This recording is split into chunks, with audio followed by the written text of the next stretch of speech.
Are you confused how to fuel, how to train, what supplements to take every day, how to optimize your health with these different biohacking strategies? It is confusing out there, but it is an N=1 experiment. So let's figure out how you can get a personalized fueling and training program to improve your performance in life today and for your future self.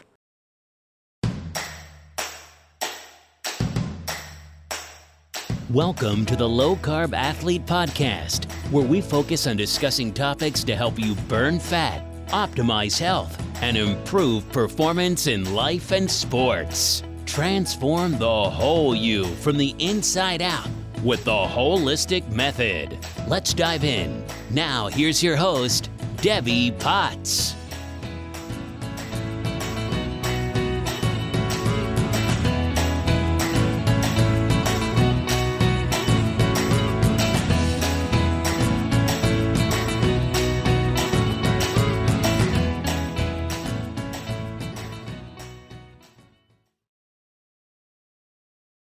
All right. I was inspired to do another podcast on fueling, training, and performing your best so you can thrive as you age. And I was inspired because there's so many different articles out every day, podcasts, blogs, vlogs, and more on YouTube. And I think it's confusing. And everyone has an opinion. There are research-based comments or theories or whatever you want to call it. There's science behind things. But we are all unique. So when there is a research study on something that says something is beneficial, we do need to stop, look at who the research was based on, what age group, what gender, what conditions, how long were they doing it for, and more. We do want to remember that we are all unique, and there's a big difference in how you've been training in your past. And a lot of the information out there is not probably for a lot of you listeners, if you've been doing endurance sports for a long period of time, if you've been training and racing events as I have since I was in my 20s and now I'm in my 50s. And I really find this confusing when you read, eat this, do this, take this, work out this way. And men, we know, are a little different than women in some of these suggestions. So Levels Health came out with an interesting article today. levelshealth.com blog on the metabolic benefits of slow, steady zone 2 exercise. This is what I keep hearing about, and this is why I continue to podcast. You don't know if you need more zone 2 or zone 5 or zone 4. 3, 2, 1. You need to ideally get a metabolic test, or else we are just guessing. Most people don't train in zone 2. They are in zone 3, especially when you are training with friends, your workout partners, and we tend to push the pace when we're with other people and don't listen to ourselves to know how to go conversational pace that I can stay here forever pace. What if you are a female? If we look at what Dr. Stacy Sims, I'll share all these links. She had a 2-part blog, What Women Need to Know About Zone 2 Training, and part 2, What Women Need to Do Instead of Zone 2. So when you hear all this information about doing zone 2 or doing sprint training, doing this, doing that, we need to remember that's just generalization and not exactly what you need to do. So we can look at all these great articles and suggestions, but remember, make it an experiment and course correct based on the outcome.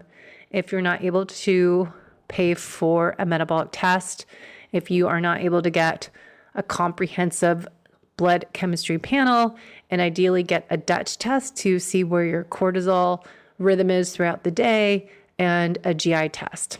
As I am also a FDN practitioner where I'm trained to do multiple labs and look at the whole picture and not treat lab results, but treat the person, treat the client, the individual, that we need to collect all this data, collect all these clues, and put the missing pieces of the puzzle together to personalize a program.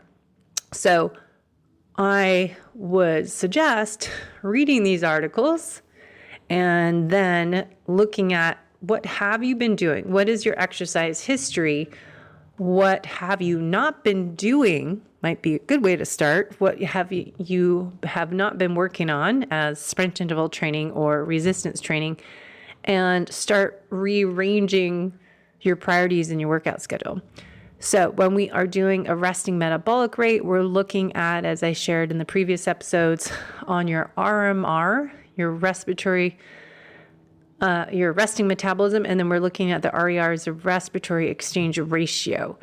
And so we want to check, what's going on with your fuel source at rest, and what is your body fat, what's your fat mass to lean body mass, and look at how slow or how fast your metabolism is, and that's your resting metabolic rate, and how we can predict if you need more lean body mass by doing more strength training and prioritizing protein.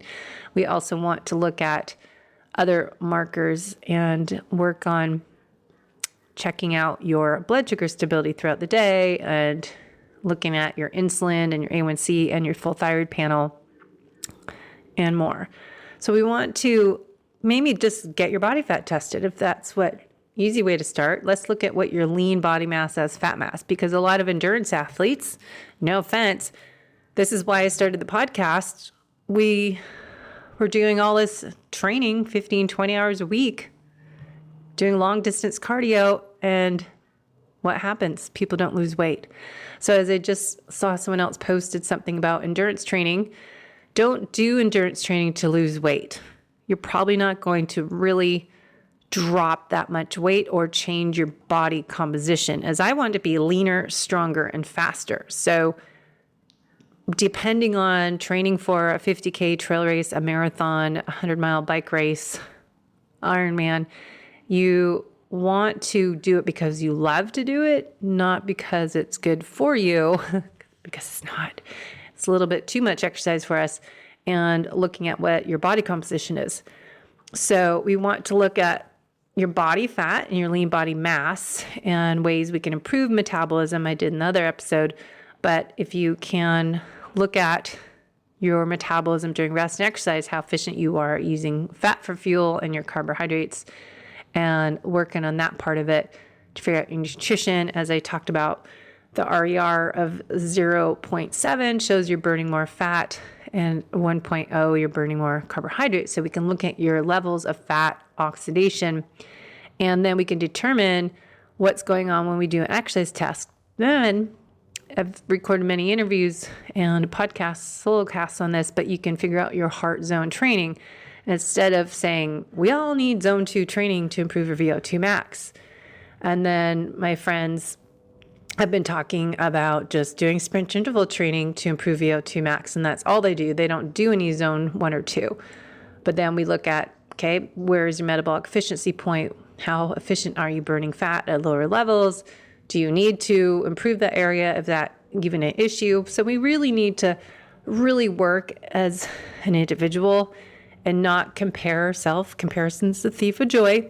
And we need to really look at what works best for you based on what you've been doing. What are your goals?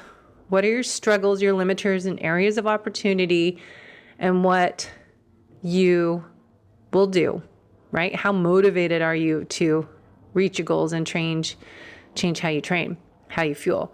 And so when we go into looking at your metabolic flexibility, are you able to burn fat and burn carbs and then switch back to burning fat? Women are better than that than men. What are you needing to do as you get older? Do you feel slow and not very strong? You don't have power? That's what I'm experiencing. So we want to change our training schedule, change our fueling schedule to get results that we're looking for. So we can do a resting metabolic test and your exercise metabolic test and start with that. We can do lab testing. But how should you train we want to know, okay, should I do zone 2 or should I do HIIT or should I do combination, and how much is too much for you? So the article, Back to Levels, on metabolic insights on zone 2, summary is zone 2 performed at 60 to 70% of max heart rate can build endurance and improve metabolic health without requiring long recovery periods. Yes, that's if you're training below your metabolic crossover point and staying where you're burning the most calories and the most fat. So we call it the adjusted fat max, and your metabolic crossover point staying under there. And you don't know what that is unless you do testing. And I've had people that have done a lot of zone 2, and their zone 2 is pretty big. So if you're using heart rate training, you really need testing to figure out where that is, because a lot of people are great at it and other people have thoughts that they're doing zone 2, but they're really doing zone 3, or they're really trying to do interval training and they're in zone 2. So we need to figure out what you need to do and train with heart rate monitor when you can for doing this long zone 2. So the talk test is what you can do. It's a speak in a sentence while exercising, helps determine your personalized zone 2 training level based on being below your ventilatory threshold.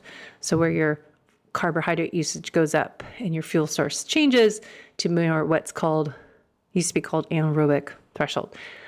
The longer zone 2 sessions, 20 minutes or more, elicit adaptations as increased mitochondria, insulin sensitivity, and cardiorespiratory fitness.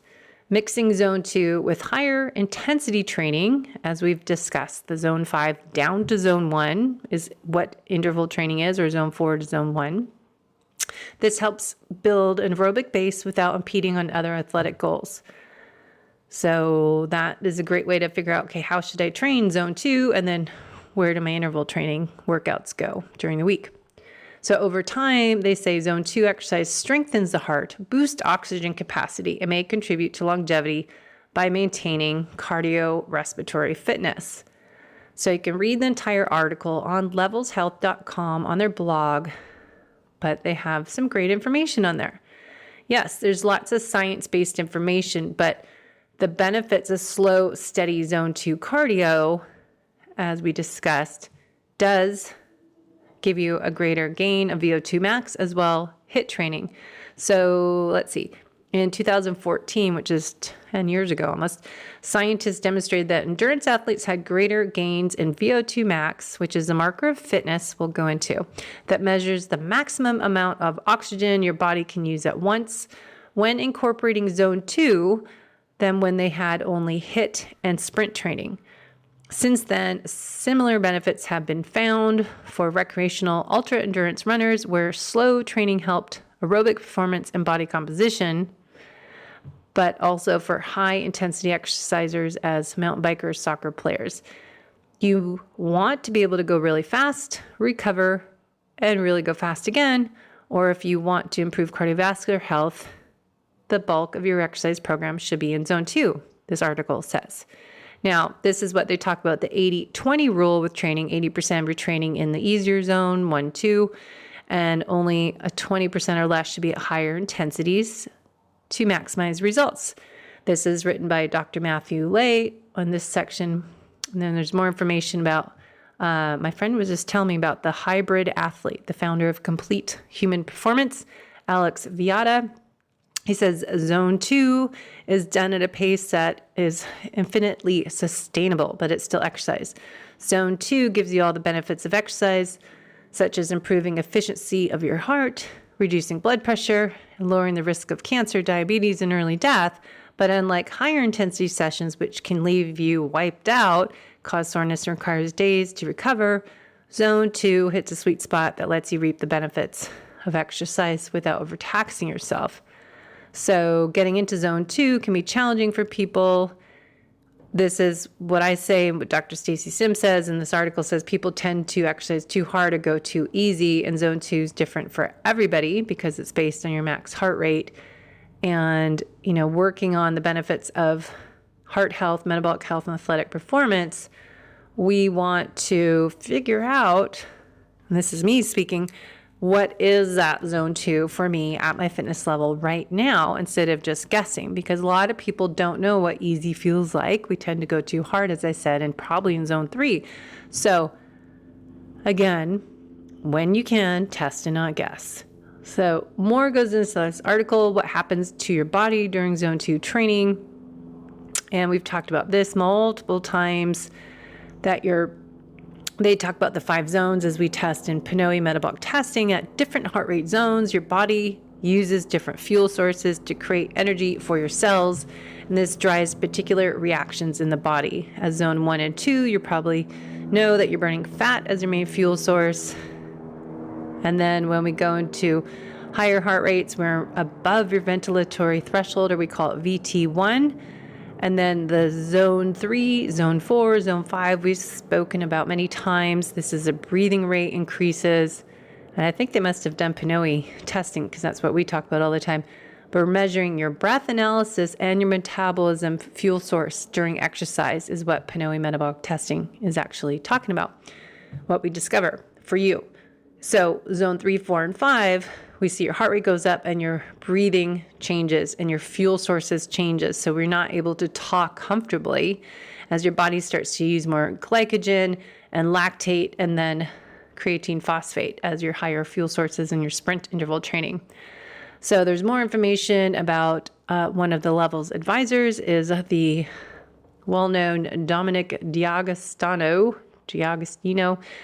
I like to butcher everyone's name.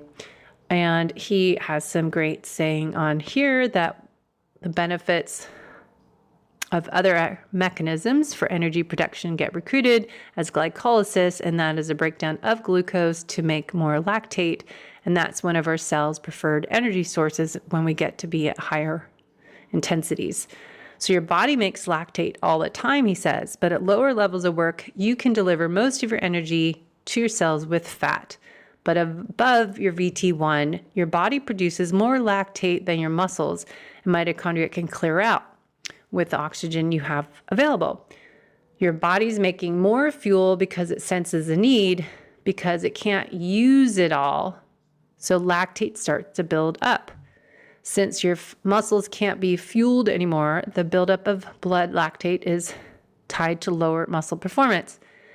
And though newer research says this, and Daniel Crumbach talks about this in our program, lactate buildup does not cause muscle soreness as it used to be thought. And we should say this many times because I think this is hard to get people to wrap their head around. We don't get tired because of lactic acid buildup. It's lactate fuel source gets built up, but it's the acidic environment. It does coincide with the fiber acidosis. A burn in your muscles tells you to stop and results in more delayed onset muscle soreness. But it's more the pH balance gets off. That's why we want to do interval training, so we are able to clear out that lactate byproducts from being anaerobic or above VT1 is what people are saying more. We don't call it aerobic and anaerobic anymore. It's above your VT1. Your muscles get tired as you run out of fuel. You can't continue. Then you recover. So that's why you want to train properly for races, as I previously spoke about in another episode about 10K races, that people at the turkey trot were training or racing way too high a heart rate to sustain that for a 10K rather than building up 5K to 10K, or perhaps they haven't ever raced that fast, that they don't really know how to pace themselves in a 10K race. So training runs, you might want to do a zone 3 workout to bottom of zone 4 that you're doing a 10-minute piece, and then building, maybe start with 5 minutes at that pace, and then building to 10 and then to 20 minutes with a zone 1 in between. So maybe that zone 1 is 5 minutes and then you go back up for 10 minutes. So it's how you train for races and how you train your body to metabolize and get rid of the waste products. So more benefits of zone 2 training and metabolic health, and it goes on and on and on. Great article. Okay, so no problems that I agree that goes really long about zone 2. So just keep scrolling down. It doesn't end. So you can look at that. I'd love to talk to them in podcast and then have them talk to Dr. Stacy Sims. Okay, so that's all about zone 2. again, from levels. Now, if I go to the blog that Stacy Sims shared, that she wrote last 2 months, she wrote part 1 and part 2. And I've spoken about this in previous podcasts. But just to clarify, this is the purpose of this podcast. We need to personalize the programs. Just because you hear what I just said in the levels article, the huge benefits of Zone 2 training, that isn't necessarily where you need to focus 80% of your time in. If you are a female that's been an endurance athlete for a long time, that Zone 2 training may not serve us as well anymore. And you can go to drstacysims.com blog, What Women Need to Know About Zone 2 Training. So looking at the 5 zones that we find in a Panoe metabolic test, we find out your Zone 2, right? So I already said that. What we are taught is that we should spend 80% of our workouts in Zone 2. So we're doing 3 to 4 sessions a week in Zone 2 because it's low enough intensity to stimulate mitochondria and other adaptations within the muscle cell that improves skeletal muscles' ability to use fat as fuel, spare carbohydrates, improve metabolic flexibility, which remember is that switch between fat and carb oxidation, as well as to better clear lactate during higher intensity exercise, as we just discussed. So that sounds great, right? But what Stacy Sims, Dr. Sims, talks about is really important for us female athletes. It's middle age and been doing this for a while too, but females over male. She talks about the type 1 muscle fibers are the slow twitch, and the type 2 muscle fibers are the fast twitch. Type 1 fibers have greater mitochondria density. So remember, mitochondria are the, air quotes, powerhouses of the cell. We always describe it as. They're highly oxidative, which means they're very efficient as using fat as fuel. So type 1 muscle fibers are what we're training in Zone 2, and they have greater mitochondria density. So you think we want more of that. And then Stacy Sims talks about as intensity heats up, muscle contractile speed increases, we need more energy than type 1 fibers can generate using fat. So type 2A muscle fibers, then type 2B muscle fibers are recruited. Type 2 fibers have lower mitochondria density and higher capacity to use glucose for energy. So, since type 1 fibers are so efficient at using fat for fuel and help us keep going along duration, so endurance athletes, we're doing this Zone 2 so we can go and go, thinking we're burning more fat, we want to stay here, and this is how I trained for years. I was burning high level of fat all the way up to 164 heart rate. So it works. Train low, race high. But here's the thing. What is she saying? Women are different. She's talking about how the Zone 1 fibers, or Zone 1s, type 1 fibers can increase mitochondria density, respiratory rates. So we are able to convert oxygen we have metabolic reactions that require oxygen to convert fatty acids into usable ATP and increase the transport proteins that are needed to clear the lactate quickly and efficiently during exercise. Because remember, type 2, when we do speed work, sprint interval training, high intensity heart rate, that's Zone 3, 4, 5, we're having more lactate produced by type 2 fibers. But they're cleared by type 1 fibers, she says. So you think, as we said, to go long and easy to boost metabolic health. Stay in Zone 2 for increasing your VO2 Max and your overall performance and your endurance capacity. But if the main goal of Zone 2, Stacy Sims discusses, is if it's to increase the number and functionality of your mitochondria, the energy powerhouse in your cell, in your muscle cell, and if the goal is to increase the amount of fatty acid utilization, so more fat we're burning, fat oxidation, we want to look at, is that valid for women? So Stacy Sims goes into this about the conversation of zone 2 benefits, how they don't take into account sex differences. Women, females, have more type 1 muscle fibers, which are greater fatigue resistant muscles. We have greater autophagy activity and higher reliance on fat metabolism, as do male athletes. So she discusses that we know that training status does have an impact on muscle mitochondria adaptations, which are increasing muscle oxidative capacity. But looking at women training the same as men, trained women and men, they see a difference specific to the skeletal muscle and mitochondria oxidative functional capacity. What does that mean? Women should spend time in zone 2, or should we spend time at higher heart rates? No. She says that women,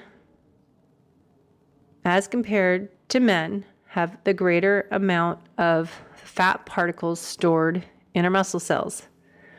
We have a greater amount of plasma membrane fatty acid transporters, which increase fat uptake into the cell.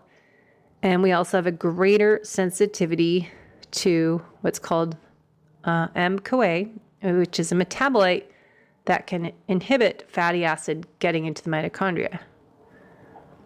So women are more metabolically flexible. We oxidize fat more and less carbohydrate during long exercise. We have greater metabolic flexibility because we have a greater ability to switch between fatty acid and glucose use depending on what is available. So she goes into this more, but I asked them if they could make it less sciencey, because it gets kind of sciencey about the MCT1 different exercise physiology differences. But end of it, as I did this in another podcast, but I think this is important to go over because every day I'm getting a blog or see on YouTube, social media, the importance of zone 2 training. Men, you need more zone 2. Women, we don't need as much zone 2. It is important for endurance athletes. So I'm just doing a zone 2 long workout on the weekend as my bike and my run. Even though I'm not racing, I'm just training for life and maybe a race next year. So just keep that once a week. So there's benefits of zone 2. Obviously, we went over all that. We want to enhance mitochondria function, and we want to improve our ability to burn fat, fat oxidation, or fatty acid utilization. That's important. But to train in zone 2, when we do it, we need to make sure it's zone 2. So not too hard, not too easy, that right amount that I think you would be better off doing a test. Instead, if you can save up money, find someone that's a couple $100, $300. So what should women do? Remember, the zone 2 is going to be better for most men and maybe women just starting out. But you can go into Stacy's part 2 article to learn kind of the summary of why we may need, female athletes may create more performance gains if we do a little bit more HIIT and SIT training to improve our lactate production and clearance, but stimulate increase in our fast twitch type 2 muscle fibers because we have more slow twitch muscle fibers. And as I continue to say each time, I'm on a mission to get stronger, leaner, body composition improvements, gain power, and gain speed. So for me to read and go, okay, I must need zone 2 training. Well, I've been doing that for 25 years. Do I really need to do only zone 2 training to get healthier and maybe 1 or 2 days of HIIT training at the end of a workout? I don't know. I'm different than you. What's my weekly schedule? What have I done the past year or 2 years? What are my goals next year? We need to really dial it into each person's needs, goals, and areas of opportunity. identifying your limiters with functional lab tests and a metabolic test. So for endurance athletes, I'll wrap it up. Stacy Sims in their part 2 article says she's not saying it's pointless to do zone 2. You need to have the strength and capacity to go long. She is saying that we can to do a significant amount of time in low intensity zone 2 training does not enhance our mitochondria, respiration, or oxidative capacity as it does for a male athlete. So remember, women are not exactly the same build of men. So we females have better mitochondria respiration and mitochondria density than men. Men need to do the long, slow aerobic work to be more like us female athletes. So if you're like me, you're training with your spouse and you're a male and female workout partners, you might sometimes make sure that you are on board of the purpose of the workout, or that you start at the same time and say, we're going out for time and on a run and meet back is what we do. So adding in long, slow work and then adding in the specific high intensity work, we females will improve mitochondrial capacity and anaerobic capacity by the nature of high intensity work. So it gets confusing is the point of this podcast. We're covering similar things I've already talked about, but again, just that amazing, well-written, in-depth article in Zone 2 from Levels with multiple well-known doctors and experts in the area.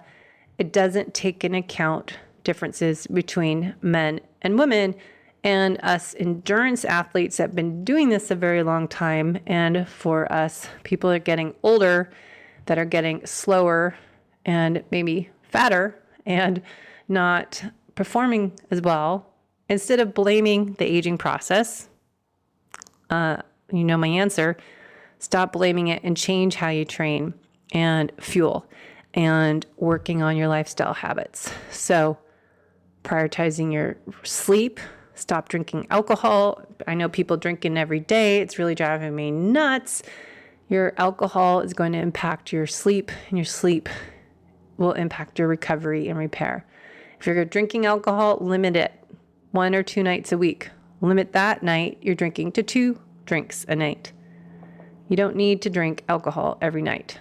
If you want the benefits of resveratrol, you need to take a supplement, because you can't drink as much wine to get the resveratrol benefits than just taking a capsule. So I just want to take a deep dive into the information on male and female physiology that Stacy Sims is sharing in her articles and the Levels article, because talking about just the benefits of zone 2 without talking about the other zones, well, they're talking about HIIT training, but just how much should you do of each zone is so different for each person based on where we are right now. I will finish with the information on Levels. Talks about perform zone 2 with any type of cardio, mix zone 2 with other types of training you like. I agree with that. Aim for sessions 20 straight minutes or more in zone 2. And then there's some benefits, as they talk about, of short sessions, 10 minutes or less, warm up, warm down, and get some intervals in there. So they're just talking about 20 minutes of zone 2, not us endurance athletes are doing an hour or more. So you want to build that up, but also don't forget to make time for strength training. That to change your body composition isn't doing the zone 2 training and the HIIT training by itself. We need to add in that triad, HIIT, resistance training, and resistance training. Okay, so the zone 2 does help your VO2 max, so does the interval training, and we want those benefits. People in research studies keep saying that scientists found those with higher VO2 max lived longer. People with low levels of respiratory fitness were 4 to 6 more times likely to die during the course of the study than those elite levels. And it's not just elites who live longer, they say, but people were below average were 40% more likely to die than those above average. The effects of cardiorespiratory fitness on early death, researchers found, were more significant than smoking. So that is some good information. Hopefully that clears up some information. I will add on a little information here today about what is VO2 max. So stay tuned for the next part of this episode coming next. Hey, before we continue into VO2 max information, don't forget to head to drinklmnt.com and use our code LowCarbAthlete to get a variety pack upon purchase. So you can check out, my favorite is unsweetened because I don't like stevia leaf extract. But if you can do stevia, they have my favorite flavors: a grapefruit salt, watermelon, a raspberry, chocolate salt, and a new chocolate caramel. And the chocolate caramel and the chocolate salt, and they have a mint one right out for the holidays.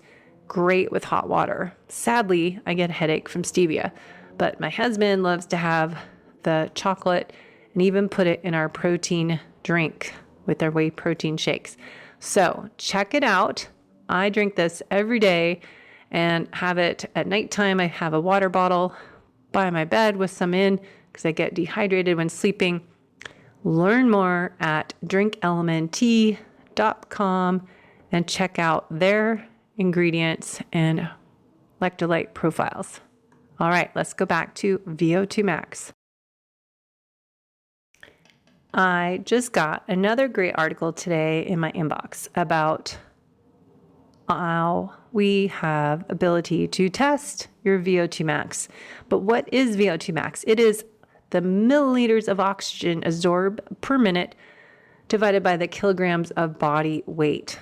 So we keep hearing about the benefits of zone 2 and doing zone 5 sprint interval training to improve your VO2 max. And that higher VO2 max means you'll live longer. So what even is VO2 max? I've been trying to share with you. This is a great article on LinkedIn that Pinoy founder Panos shared. My rep for Pinoy is Pavlos. All Greek people seem to have P first name, P, and a really long last name. So the highlights: oxygen chain comprises of our heart, lungs, and cells, and constitutes a most fundamental biological function of the human body. The VO2 max. This is the highest amount of oxygen our body can consume during exercise. VO2 max is the metric that best describes the health of your oxygen chain in the entire body, and as a result is proven to be the best predictor of mortality and morbidity. Beyond VO2 max, however, a breath analysis that we do with Pinoy reveals 22 other highly valuable biomarkers for revealing insights about your health and your well-being.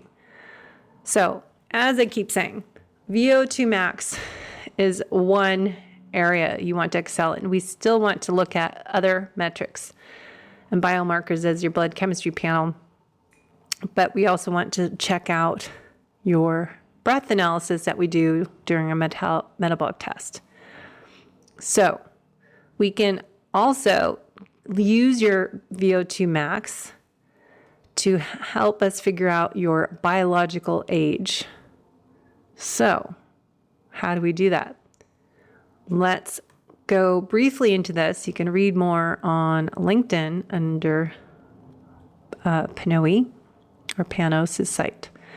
What is VO2 max? We discussed in the beginning. Let's review.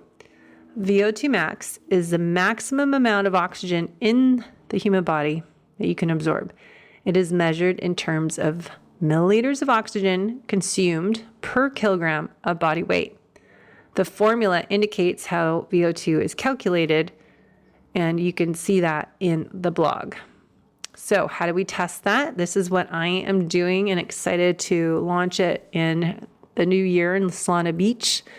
And in Del Mar, which they're only 1 mile apart, but 2 different places I'll be offering metabolic testing at rest and during exercise. VO2 max is measured by analyzing the total amount of oxygen consumed by a person while exercising at maximal or near maximal conditions. As our body begins to move, working muscles need to break down more nutrients as fat and carbohydrates to cover the increased demand for energy. Since the oxidation, which is the breakdown of nutrients, requires oxygen, our heart, lungs, and blood circulation will begin to work more intensely to deliver the necessary oxygen. As the intensity of the exercise increases, so does the need for oxygen by the working muscles. And the more our cardiorespiratory system works harder. This is what we all experience when we start to exercise and continue increasing the intensity. When we exercise at our peak, we consume a significant amount of oxygen, right? So we get your metabolic test if we have the right protocol we created for you based on a parameter check. The test itself is 9 to 12 minutes and then a 2-minute assessment of your recovery where you just stop. And we measure how fast your heart rate and breathing come back to baseline. Now, we're also looking at, as we discussed earlier, your fuel source at various intensities and heart rate and your fat to carb burn and your volume of oxygen, of course, is from how we decide that, volume of oxygen in and carbon dioxide out. So to understand your VO2 max, how that quantifies longevity, why is everyone talking about a VO2 max test? And actually talking about zone 2, they should be promoting everyone getting a VO2 max test because it is key for chronic disease prevention. We should first look at the most basic processes that keep us alive and define the evolution of life on Earth as we know it. So they talk again in this article that aerobic metabolism is a process through which our cells use oxygen to break down nutrients as carbs and fats and releases the energy they contain. This process releases carbon dioxide and the energy our body needs to sustain life, grow, and power our movements. Aerobic metabolism is so fundamental that when it stops, we stop. After all, we can only survive a few minutes without oxygen. Aerobic metabolism is energetically highly efficient process as it releases large amounts of energy without producing byproducts and metabolites as in the higher zones that impede our growth and movement. This is in contrast, another method called anaerobic metabolism, which we discussed, that involves oxidation of nutrients without using oxygen, so anaerobic. And anaerobic metabolism, although existent with the human body during conditions of high intensity exercise, could be more efficient as fewer amounts of energy generate several metabolites that negatively affect the movement and growth. So, thanks to the energetically efficient nature of aerobic metabolism, they write, life on Earth had the power to evolve a single cell organism to complex energy demanding organisms like mammals and humans. So in other words, always look at the summary. Our cells' ability to use oxygen and break down nutrients was behind life on Earth as we know it. So there's information about oxygen chain if you want to learn more about how the heart, lungs, and blood circulation's main task is to facilitate oxygen delivery and clearance of carbon dioxide to maintain the ongoing operation of aerobic metabolism. So we call this the oxygen chain. So if you want to do a VO2 max test, this is only assessment known to science to analyze the health of the oxygen chain and assess how effectively are your parts operating individually and circulating oxygen and powering aerobic metabolism. VO2 max is a crucial metric summarizing the overall chain, oxygen chain, the health of your oxygen chain, and serves as a powerful predictor of longevity. Longitudinal studies have solidified its significance prompting the American Heart Association. And their guidelines are always kind of questionable, but I think the VO2 Max is a good test for them to be promoting in their physical exams. The VO2 Max testing yields 23 biomarkers, offering insights into cardiorespiratory conditions as COPD, heart failure, CAD, metabolic issues as slow metabolism, your risk for diabetes, neurodegenerative diseases if you have trouble breathing, hyperventilating, sympathetic nervous system overaction if you're in sympathetic dominance versus parasympathetic, your heart rate variability, and marker of physiological stress. So we can use these biomarkers in your comprehensive program to create that action item list for you, where to start on your health building journey. So interesting information, and everyone's talking again, VO2 Max. And if you want to learn how to find PNOE near you, just check out PNOE metabolic testing. You can find someone, I'm sure, near you, someone that owns the testing equipment, and you can click on the website. They don't have affiliate list or people that test on their website yet, but I think it's something we all should be doing. And finding out how much your VO2 Max is now, and then deciding how much should you be spending in zone 2, how much HIIT training should you be doing, how much resistance training should you be doing based on your current metabolic test results, based on your gender and your goals and your current biomarkers as your blood chemistry panel, and as leveled measures your glucose. I think we can get a lot of information here to figure out what's the best plan of attack for you. So the focus on this topic today, personalize your fueling and training program. Hopefully this gives you some information, some motivation to get a more personalized program, so you're not just guessing your workout schedule for the month. There's a purpose to each workout. You have something to test along the way, so you have baseline data and something to test every 2 months or 3 months. Even if it's a maffetone max aerobic function test that you do a 3-mile test, a certain heart rate, and seeing if you get faster. You need some type of baseline data so you know where you're starting from, and then what to test if it's every month, 2 months, or quarterly, and see if you're improving, as well as your blood chemistry panel.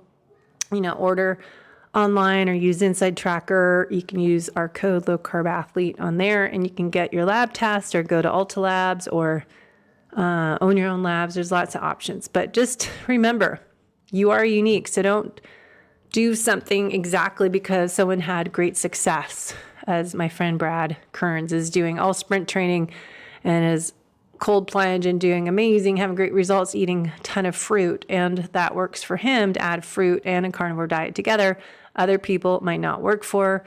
I can have an apple and almond butter, and I just had 2 burger patties. That was my main meal.